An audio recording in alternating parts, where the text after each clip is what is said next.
it's time for your favorite video every set, the top 10 worst rares or mythic rares from Dominaria United for sealed.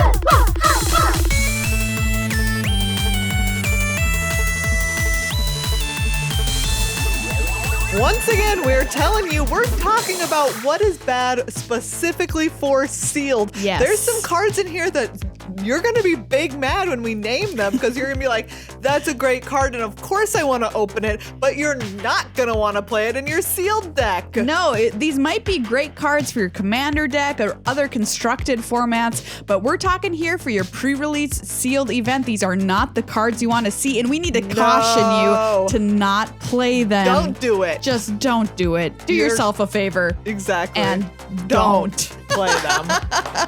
All right, let's kick it off with Jodah the Unifier.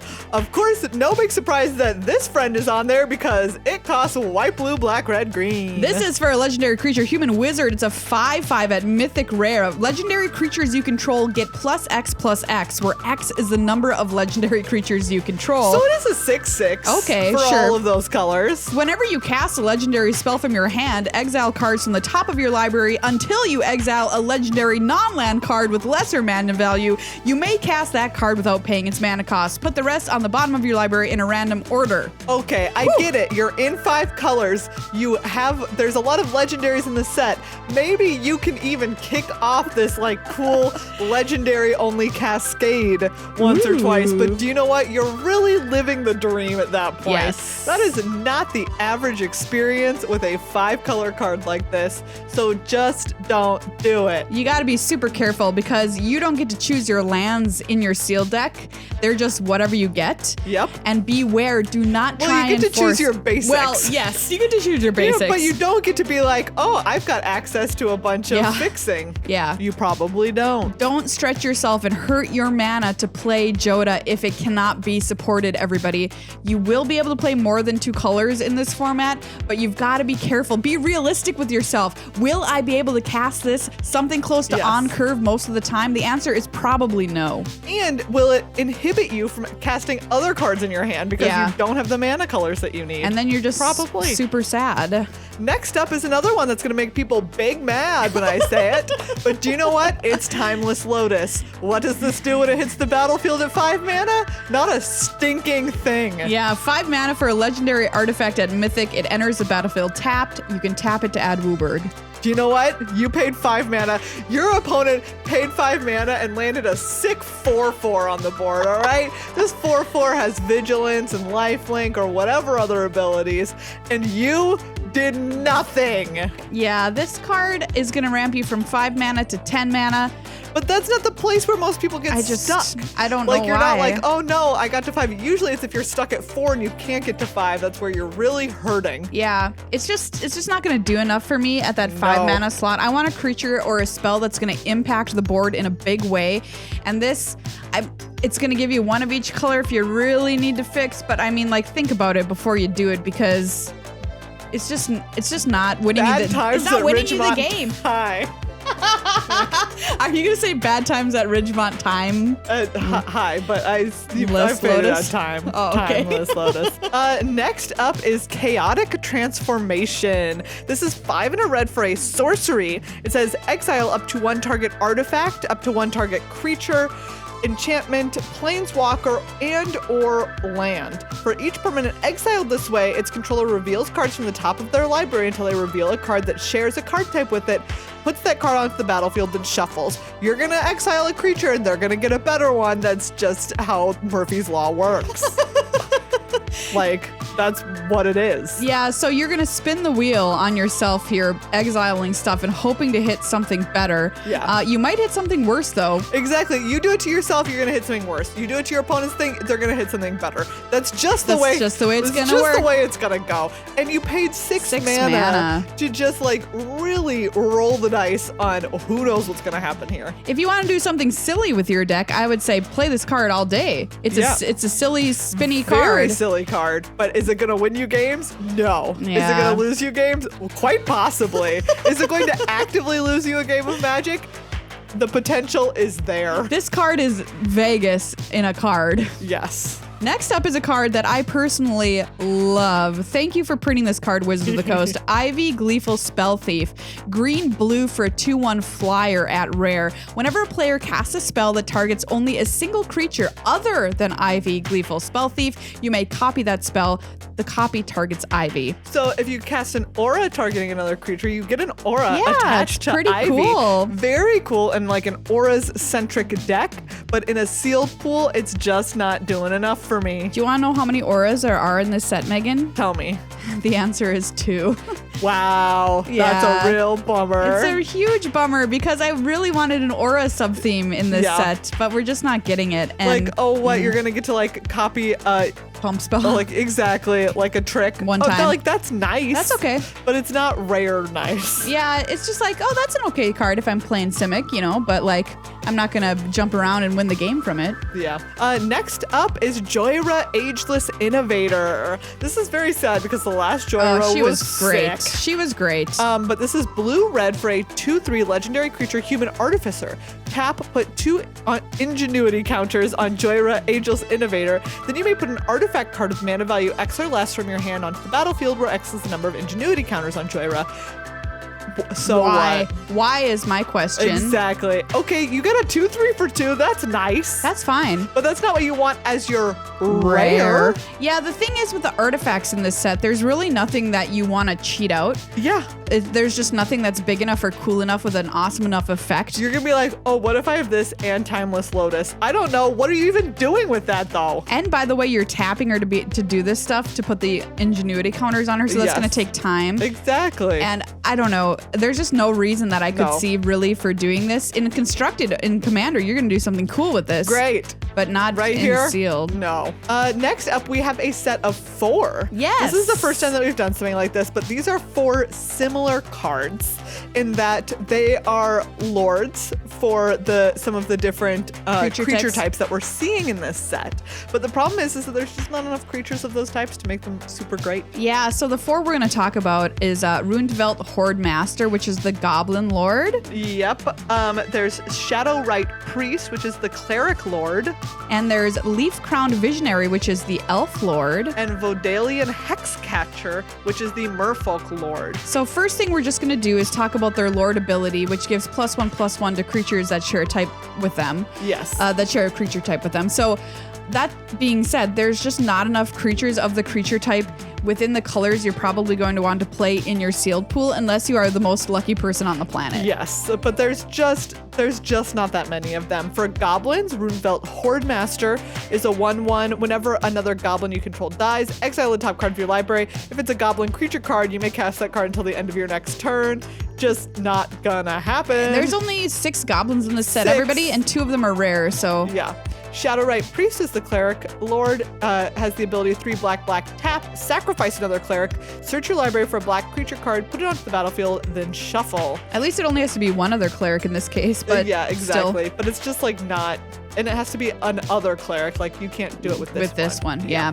Leaf Crown Visionary says whenever you cast an elf spell, you may pay green if you do draw a card. So this is like the potentially best one just because there are the 12. most elves. Yeah. But the elves are across 4 colors. Right. There's green. They are represented in green in every color except white. No, they are represented in white. There's a white elf. There might not be an elf that's green-black. Okay. Because there's a red one Let me look and them a up. blue one and a white one for sure. So it's like, okay, yeah, there's more elves, but also they're across more spectrums of the color pie. So you're just less likely to be able to cast them. Yeah, there's a green-white elf. There's a green-red elf. There's a Simic elf. Yeah, there's no green-black elf, though. So yeah, again, just like there's more of them, but your likelihood of having a bunch of them to make this card worthwhile as your rare, just not that high. And the final one is Vodalian Hexcatcher, which is your Merfolk Lord that says sacrifice a Merfolk, counter target non-creature spell unless its controller pays 1. No, that's just a bad ability also. I'm like, wait, how many Merfolk are even in this set? 6 also. 6 as well? Okay, so yeah, this is a constructed card. Also, it's a trick that they can see coming, which is never the greatest. Like, that's not good. Yeah, they'll just... Oh, this does have flash actually, so they could maybe not see it coming. So it's a 1/1 with But flash. it's also only 1 unless their controller pays 1. Yeah. Like, it's not even that much. Yeah. So, all right. So that's a batch of them that we're counting as one spot. Next up is Sten, Paranoid Partisan. Ooh, he's paranoid. Yeah, this is white-blue for a 2/2 legendary creature human wizard. As Sten, Paranoid Partisan enters the battlefield, choose a card type other than creature or land. Oh. Spells you cast with the chosen card type cost 1 less to cast. Okay. 1 white-blue, exile Sten, return it to the battlefield under its owner's control at the beginning of the next end step. Okay, so what are you doing here? You're making your instance cheaper and then saving Sten if it gets targeted with removal? I mean, I guess. Okay. Sure. All right, it's a thing. It's fine. Underwhelming. It's deeply underwhelming. Next up is Temporary Lockdown. 1 white. When Temporary Lockdown enters the battlefield, exile each non-land permanent with mana value 2 or less until Temporary Lockdown leaves the battlefield. Yeah. You know, I don't mind it as much as some of these other cards, but mana value 2 or less is just not that powerful. Yeah, the point, I mean, you just like, gotta... because it When do doesn't, you care? right? Like the nice thing about a 3 damage spell that does something like this is that you'll hit 3 drops. Yes. Sometimes you'll even hit some 4 drops with a 3 damage You'll spell. hit cards that matter, I think is what you're trying to say. Yes, you'll hit cards that matter. A lot of the time, hitting mana value 2 or less cards is not gonna matter. It's just big shrug times, and you're hitting all of your own stuff too, by the way. Yes. So this I consider a sideboard card if you're playing against Yes. somebody who's super aggressive and you're not. But that's the corner case That's when you want to play it. Yeah. Next up is Urza Assembles the Titans. Yuck. This is 3 white. Sorry, this from card is Enchantment terrible. Saga. I know. With a read ahead. Chapter 1, scry 4. Then you may reveal the top card of your library. If a Planeswalker card is revealed this way, put it into your hand. Okay. I hope it's in the Okay. top 4, and I hope I opened it. Yes. 2, you may put a Planeswalker card with mana value 6 or less from your hand onto the battlefield. Okay. Okay, I hope that you are...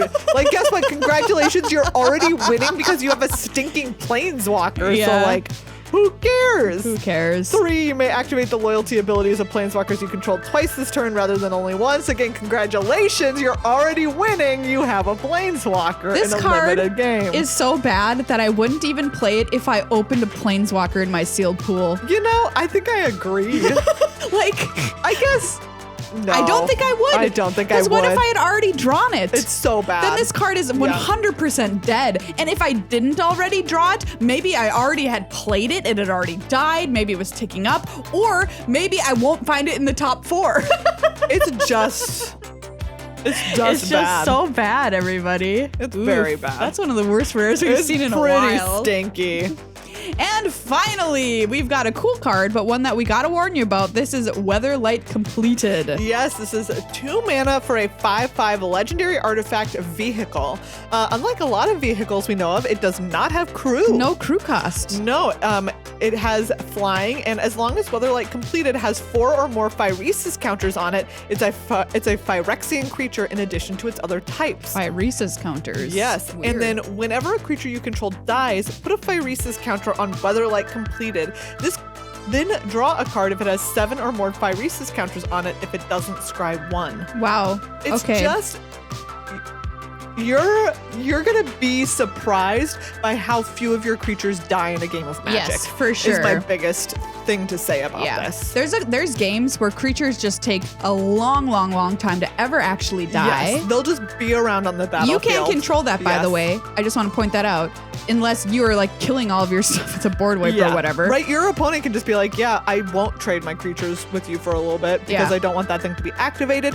They can also just like wait and then remove it once it actually becomes a threat. Yeah, this takes a long time Yeah. to set up and requires a lot from you, having that many creatures die. And imagine if you draw it late. It's and terrible.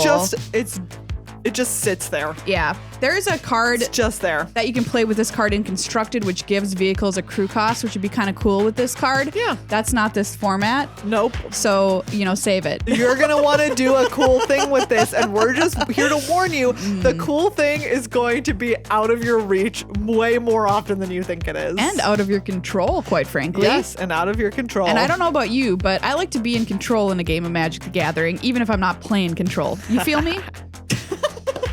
All right, that's our list of worst rares. Let us know down in the comments if you think that there's any that we missed, any egregious errors that you think that we made here in our judgment of these rares, and what you open at your pre-release. Yeah, hopefully it's not too many of these cards, everybody. I know. We inevitably get a couple of people who always tell us I opened all of them. We feel for you. And we truly do. So let us know. Let us know. There's tons of great cards in Dominaria United. We hope you have an awesome time at your pre-release, heading out to your LGS or playing on Arena this Thursday.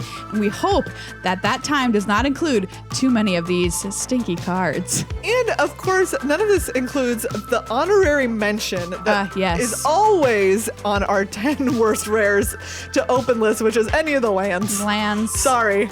Like, we know maybe it'll be very nice. Maybe they're worth something, or maybe you really need them for a deck, but you're going to be bummed. There's a rare land in this set that makes you pay a life every time you tap it. At all. For Not mana. even for colors. Just mana. Just mana, period. And it hits you for 1. Ooh, okay, everybody, we have to say, you've got to be super careful of that land. Watch out. That land will kill you.